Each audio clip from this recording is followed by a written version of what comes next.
Hello and welcome to the video. I'm down here. This is a diff all file from my INAV 5.1 model, one of the ones that I've just updated to INAV 6.0. Now I did a video a while ago, I'll link down to it down below, where I went through the entire process. Now I'm using a diff all file here. There are two files that tend to be recommended that you make before you do an upgrade to an existing model, whether that's from an older version of Betaflight to a later version, or an earlier version of INAV to the latest version, which is what this stuff is all about.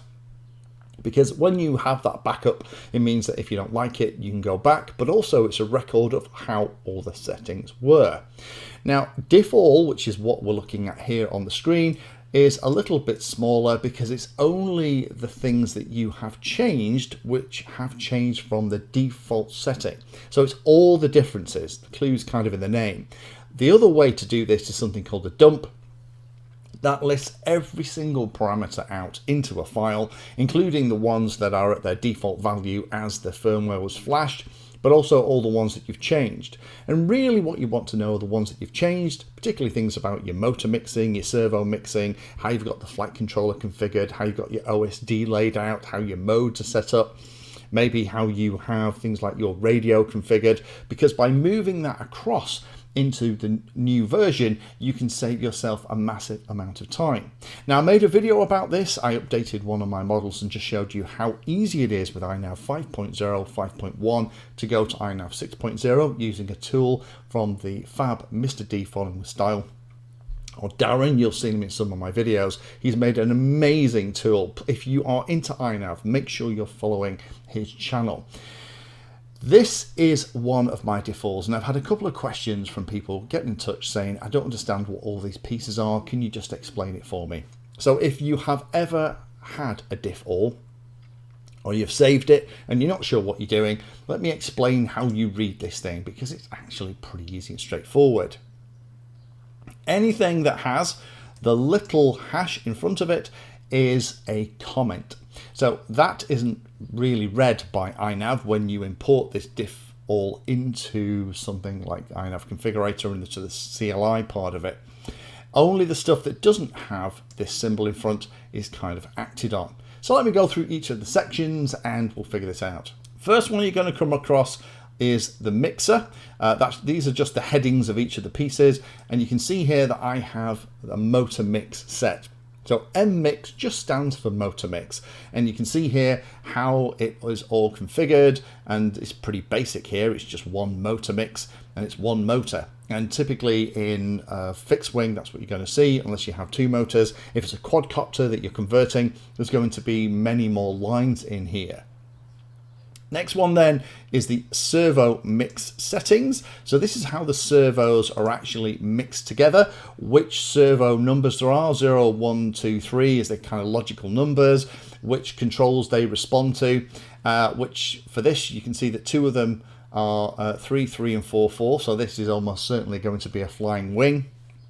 You'd see other things, but if you just copy all of that into your new freshly flashed INAV, it's going to give you all of the servo mixes. And that kind of goes along with the next bit, which is servo. These are how the servos are going to move and how they're assigned. So the maximum and minimum positions, their midpoints, and whether or not they are moving in a positive or negative direction, and their weights. Those are all defined by those lines. Again, this is almost certainly going to be a wing because there's only two servos on here. If it was a traditional plane, we'd probably see 4 or more. And again, you're not going to see these things if you're going to be doing this to something like a quadcopter. Next one then are the features that I've got turned on. So this is definitely a plane. Motor stop is turned on, soft serial, GPS, PWM output enable, so the PWM outputs are turned on. Things like fixed wing launch and auto trim are all enabled. So those are the things that are typically in the configuration tab that you turn on and off. That will just set them all on automatically. Nothing in beeper. Next one is black box. That's setting all the things that's going to configure the black box for the way that you like it. The next one then, map. This is the order of the channels on your radio. Most things these days are going to be AETR, aileron, elevator, throttle and rudder. Just happens that this is one of my old legacy things. It came over from many, many years ago, and it's still using TAER, which is much more common if you're using Spectrums or other systems. The next one then is a little less obvious, the one called serial. This is how the ports are configured. The ports where you set up things like where your GPS is plugged in, whether or not you've got telemetry, where your receiver's plugged into, where your HD, FPV or your analog system is connected into, maybe for your smart port or tramp. That is all configured in here, with which serial port is doing which and what their settings all are. So by copying the serial portion that I've got highlighted here, it will configure all of your ports. Next one that's a little bit weird is this one called AUX. AUX is actually the modes tab. Not sure why it's called AUX, it's probably a legacy thing. This is how we have each of the modes configured, what the modes will correspond to, and what the range is in those are. So if you want to copy and you have one mode set up for the radios that you fly with that you really like, where your arming switches is, things like, you know, where the horizon or angle or manual mode or whatever it is, acro, this is how it's all configured. So by copying this section across, you will get all of your mode tab automatically configured. Next one we're going to talk about then is the OSD layout. We're back into English titles now. That actually means something. OSD layout, guess what, is going to define your on-screen display and how all the elements, which elements you have and whereabouts they are on the screen. So I again have a copy of this, usually the way that I like it, and it is in just a separate file, so I can just load this into the CLI and it just sets all my models up the same. So when I fly, things like your altitude, speed, battery voltage, milliamp hours consumed, things like your GPS satellites, HDOT, all that goodness is in the same place on every single model. Then we get into the big stuff. This is the master. These are all the things that have been changed. Couple of really important things in here though. We have things like the accelerometer calibration stuff.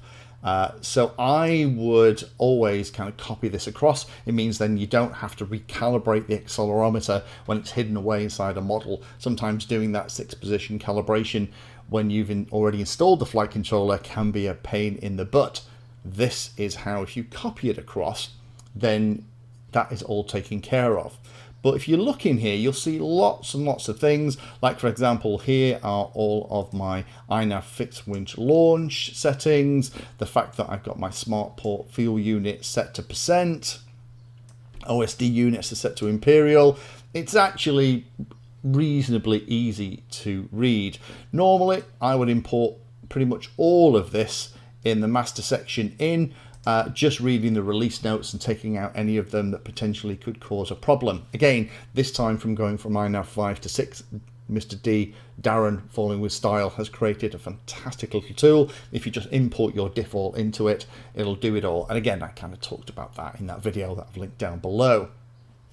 Once we're out of that, then we've pretty much done most of the stuff. We have things like the profile settings, which again, you've got things like your max angle, which I set for 60 degrees, which I think is the default now, what the expo is, all those kind of things, what the battery profile is, and then we're kind of there. The only extra thing that you need to set in INAV 6.0, as we talked about last time, is the AHRS inertia comp method. There's 3 versions. If you're a plane, you want it set to adaptive. This is, I think, added by Mr. D's fantastic tool, but you need to set that. That's all the new stuff in INAV 6.0 that hopefully gets rid of horizon drift. Now, in terms of what I would copy across from this file, I would copy across the motor mix, the servo mix, servo and feature sections. I'd copy over the beeper and serial settings. I'd also copy the AUX and also the OSD layouts, master profile and a battery profile if it is there. And again, just make sure in INAV 6.0 that you set the AHRS inertia comp method to be the one that you need. Check the documentation for all this stuff, but that is how it is. Most of it actually isn't as complicated as it first appears. There's just a handful of things like the auxiliary section, which again is the modes tab. So, you know, why that isn't called modes, again, probably a legacy thing. But the only other one that tends to confuse me that I have to take a moment to remember is the serial, which is actually the ports setting. So if you want to know and remember and copy your ports across, that is actually what you need. I guess they are serial ports, so that's less obtuse than calling something auxiliary when it's actually talking about the modes tab. So hopefully that's been interesting for those of you, and now when you're playing with a diff all or looking at somebody else's diff all, it'll make a little bit more sense. But diff all is really important to take a copy of your settings before you do an upgrade. One, because by importing a diff all, you can dramatically reduce the amount of messing about for the new configuration. However, if you haven't done a setup for a little while, there is something to be said from starting from scratch and going through everything. Occasionally, you can inherit some weird stuff that you've set up that maybe you've changed that's in your diff all that you're going to copy into your new configuration. So if I haven't upgraded it for quite a long time, I will just copy things like the ports tab, the OSD layout, the settings for the radio, and also the settings for the modes, and then do everything kind of manually just to make sure it's a really clean installation. Thank you for watching the video. If you watch my videos and find them useful, then please take a moment to hit the like and subscribe button. It helps the channel a lot. If you really like what I'm doing here, you can become a Patreon and support the time I spend helping others and get access to lots of exclusive benefits. Link is in the video description. Remember that all the videos on the channel are organized into playlists, so you can easily use those playlists to find all the videos on a subject that you are interested in. Add Painless 360 to your searches on Google and YouTube, and it'll help you find my content for any particular topic. Thanks again for watching, and as always, happy flying.